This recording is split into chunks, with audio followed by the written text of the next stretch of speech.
Então vamos para a segunda questão. Essa segunda questão fala sobre as leis de Kepler, que é um tema importantíssimo para a prova da OBA, cai bastante. Eu vou comentar um pouco com vocês. Então vamos lá. As leis de Kepler são as 3 leis do movimento planetário, definidas por Johannes Kepler, um matemático e astrônomo alemão. Kepler estudou as observações colhidas por mais de 20 anos pelo astrônomo Tycho Brahe e descobriu, por volta de 1605, que os planetas seguiam 3 leis matemáticas. A primeira lei, a lei das órbitas, diz que a órbita de cada planeta é uma elipse com o Sol em um dos focos. Essa lei, então aqui a gente vai ser apresentado as 3 leis de Kepler. A primeira lei é a lei da elipse, porque antigamente acreditava-se que a Terra girava em torno do Sol como se fosse uma circunferência perfeita, um círculo perfeito ao redor do Sol. E não é isso. O Kepler descobriu a partir lá dos cálculos, das observações de Tycho Brahe, que não. A órbita da Terra ao redor do Sol, ela é uma elipse. O que é uma elipse? É como se fosse uma circunferência que você achatou os polos. Então, isso fornece uma excentricidade. Quanto mais achatado, maior a excentricidade. Quanto menos achatada, menor a excentricidade da elipse. O que acontece é que a OBA cobra da gente saber que, apesar da órbita da Terra ela ser uma elipse, ela ser um pouquinho achatada, como nessa imagem aqui está aparecendo, essa imagem no caso está exagerada, eu vou falar por quê. Porque a órbita da Terra ao redor do Sol, ela não é uma elipse de alta excentricidade, ela não é muito achatada, ela é pouquíssimo achatada. Se você for colocar numa escala, assim, para uma folha, representar a órbita da Terra numa folha de papel, vai parecer um círculo perfeito, porque não tem uma excentricidade muito grande. Então, esse esquema aqui que a OBA trouxe, ele é exagerado. A órbita da Terra ao redor do Sol não é tão achatada quanto parece aqui, não. Ela é bem mais parecida com uma circunferência perfeita mesmo. Então, vale lembrar que lei de Kepler, primeira lei, lei da elipse. O que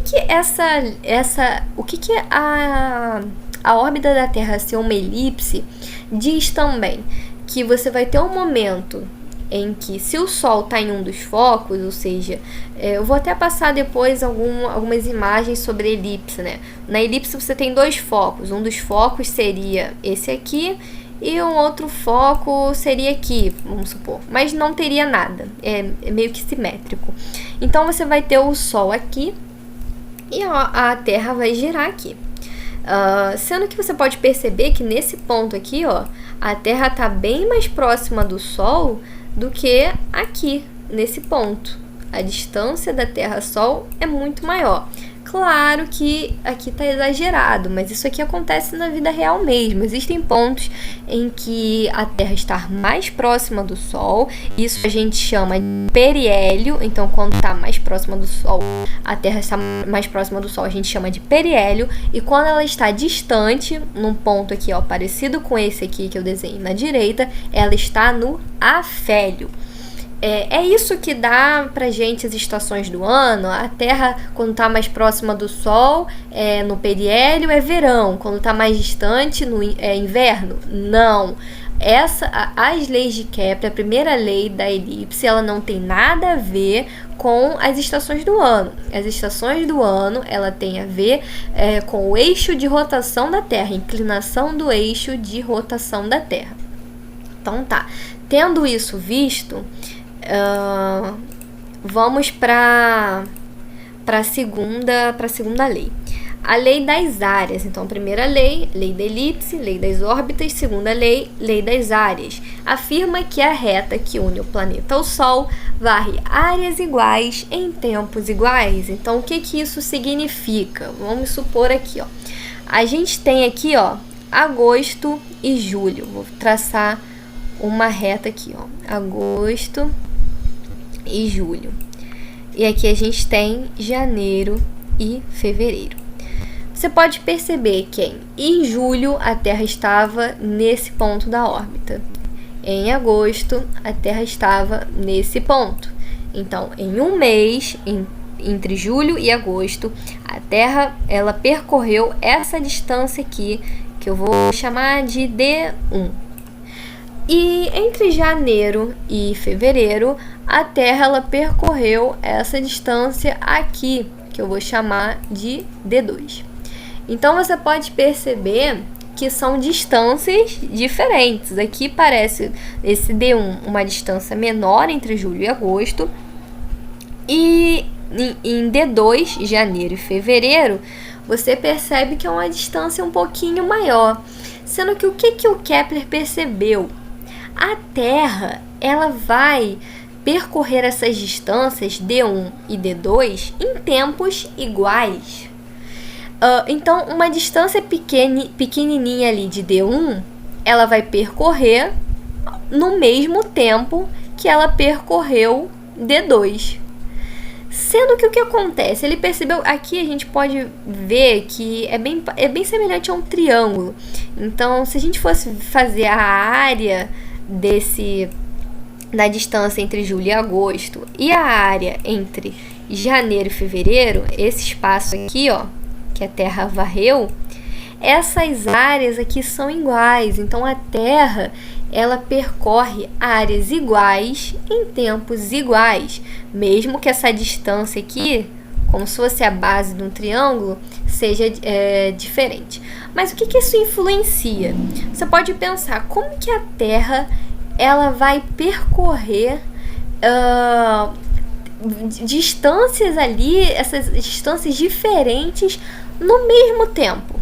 Então, ela precisa, nessas distâncias aqui mais curtas, diminuir a velocidade para ela conseguir percorrer no mesmo tempo que aqui. Como aqui tem uma distância maior, a Terra vai estar mais rápida para conseguir percorrer essa distância maior no mesmo tempo. Então vão ter momentos da órbita da Terra que ela vai estar com uma velocidade maior e em alguns momentos com uma velocidade menor. Então você pode afirmar que quanto mais distante do Sol, aqui você pode ver que quanto mais distante a Terra está do Sol, essa distância que ela percorre aqui, ó, essas distâncias aqui são menores. Então a Terra desacelera. Agora você pode ver que conforme ela vai se aproximando, as distâncias estão maiores. Então a Terra ela precisa acelerar aqui a sua velocidade para conseguir percorrer essa distância. Então essa é a lei das áreas, é a lei que a Terra ela percorre áreas iguais em tempos iguais, e para isso ela vai precisar acelerar em alguns momentos e desacelerar em outros, quando você tem essa distância muito curta. Então é isso.